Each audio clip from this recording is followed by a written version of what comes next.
Bismillahirrahmanirrahim. Assalamualaikum warahmatullahi wabarakatuh. Alhamdulillahirabbil alamin wa bihi nasta'inu ala umurud dunya waddin.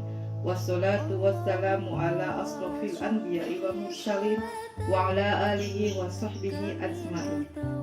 Rabbi sahli sadri wa yassirli amri wa min uqdatam min lisani yafqahu qawli, amma ba'du.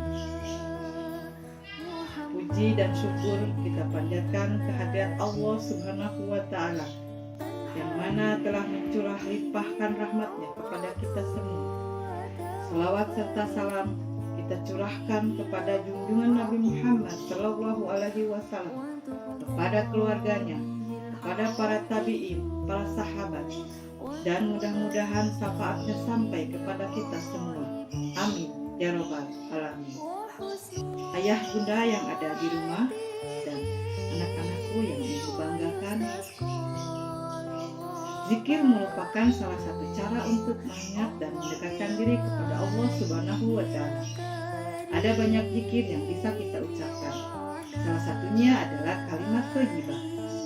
Islam mengajarkan kalimat thayyibah diucapkan dalam kehidupan sehari-hari. Selain berpahala, kalimat thayyibah bisa membuat hati menjadi tenang dan damai. Kita sebagai manusia harus bisa mengamalkannya agar senantiasa mengingat Allah Subhanahu wa ta'ala. Kalimat thayyibah berasal dari dua kata, yaitu al-kalimah yang berarti kalimat dan at-thayyibah yang berarti baik. Jadi kalimat thayyibah adalah kalimat-kalimat kebaikan yang jika diucapkan akan mendapat pahala dari Allah Subhanahu wa ta'ala. Ayah bunda yang ada di rumah dan anak-anakku yang membanggakan, ada banyak jenis kalimat thayyibah dan bagaimana pengucapannya serta cara pengakuannya. Anak-anakku yang dibanggakan, kalimat thayyibah pertama adalah basmalah. Bismillahirrahmanirrahim, yang artinya dengan nama Allah yang Maha Pengasih lagi Maha Penyayang. Basmalah hendaknya diucapkan ketika memulai suatu amalan atau aktivitas atau suatu pekerjaan. Misalnya ketika kita ingin melakukan sesuatu, belajar, minum, makan, mengaji, bekerja, dan sebagainya. Apapun yang kita lakukan, utamakan bacalah basmalah. Kemudian yang kedua, ta'awud. A'udzu billahi minasyaitonir rajim. Aku berlindung kepada Allah dari godaan syaitan yang terkutuk. Ta'awud bisa diucapkan ketika kita hendak membaca Al-Quran dan meminta perlindungan dari godaan syaitan. Oke, kemudian yang ketiga, kalimat thayyibah adalah istirja. Inna lillahi wa inna ilaihi raji'un.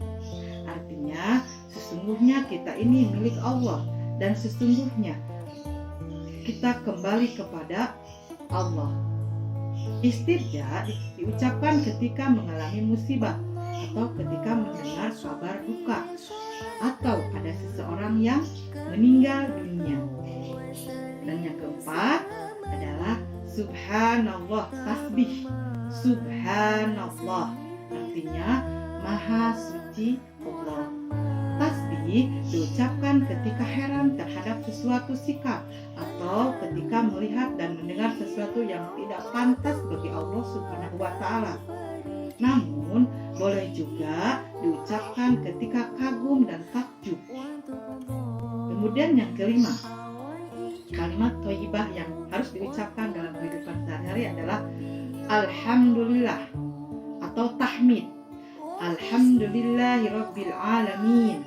Artinya segala puji hanya bagi Allah Subhanahu wa ta'ala. Tahmid merupakan ucapan syukur kepada Allah.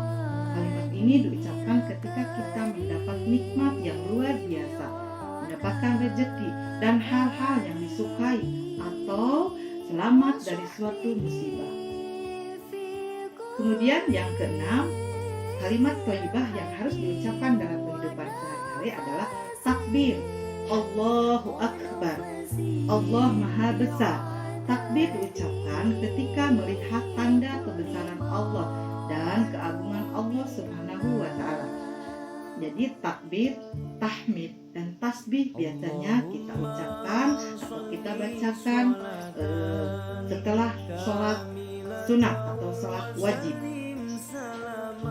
Kemudian yang ke-7 adalah tahlil. La ilaha illallah, artinya tiada Tuhan selain Allah. Tahlil diucapkan untuk menegaskan tauhid, yang artinya hanya beriman dan menyembah Allah Subhanahu wa Ta'ala. Tahlil juga diucapkan sebagai zikir setelah sholat dan saat mentalkin orang-orang yang sedang sakaratul maut. Jadi ketika ada orang yang sedang sakaratul maut, kita bacakan tahlil. La ilaha illallah. Kemudian yang ke-8, kalimat thayyibah yang harus kita ucapkan adalah la haula wala quwwata illa billahil aliyyil azim, atau yang disebut dengan haulaqah. Ya, artinya tiada daya dan kekuatan kecuali dari Allah. Haulaqah diucapkan ketika seseorang menghadapi tantangan atau kesulitan atau sesuatu yang berat. Jadi kita ucapkan la haula wala quwwata illa billahil aliyyil azim. Kemudian yang ke-9 adalah istighfar. Astagfirullahalazim atau astagfirullah, ya. Lebih panjangnya astagfirullahalazim. Aku memohon ampun kepada Allah Subhanahu wa Ta'ala. Astagfirullahalazim artinya aku memohon ampun kepada Allah yang Maha Agung. Istighfar dibaca ketika kita melakukan kesalahan atau telah berbuat dosa. Kalimat ini juga menjadi zikir yang dibaca pada pagi atau petang atau sore, sholat, ya, ketika sholat dan lain-lain.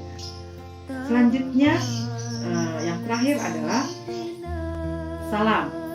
Assalamualaikum warahmatullahi wabarakatuh. Sebaiknya diucapkan dengan lengkap, ya, karena lebih banyak itu lebih bagus pahalanya. Ayah, bunda yang dirahmati oleh Allah serta anakku yang dibanggakan, mungkin itu saja. Mudah-mudahan bermanfaat. Wallahu a'lam bishawab. Jangan lupa saksikan Akad TV setiap hari Senin sampai Sabtu dari jam 9 sampai jam 11 waktu Indonesia Barat. Juga jangan lupa untuk tetap menjaga protokol kesehatan. Yang pertama, memakai masker. Yang kedua, mencuci tangan menggunakan sabun dan air yang mengalir. Yang ketiga, menjaga jarak. Yang keempat, menjauhi kerumunan. Yang kelima, menjaga mobilitas. Baiklah anak-anakku yang saleh dan salehah yang ada di rumah serta yang dirahmati oleh Allah Subhanahu wa Ta'ala. Ibu punya pantun sedikit. Jalan-jalan beli pulsa, pulang main makan ketupat. Selamat menjalankan ibadah puasa agar pahala dapat berlimpah. Jarum yang patah, kulit pohon jangan diletakkan.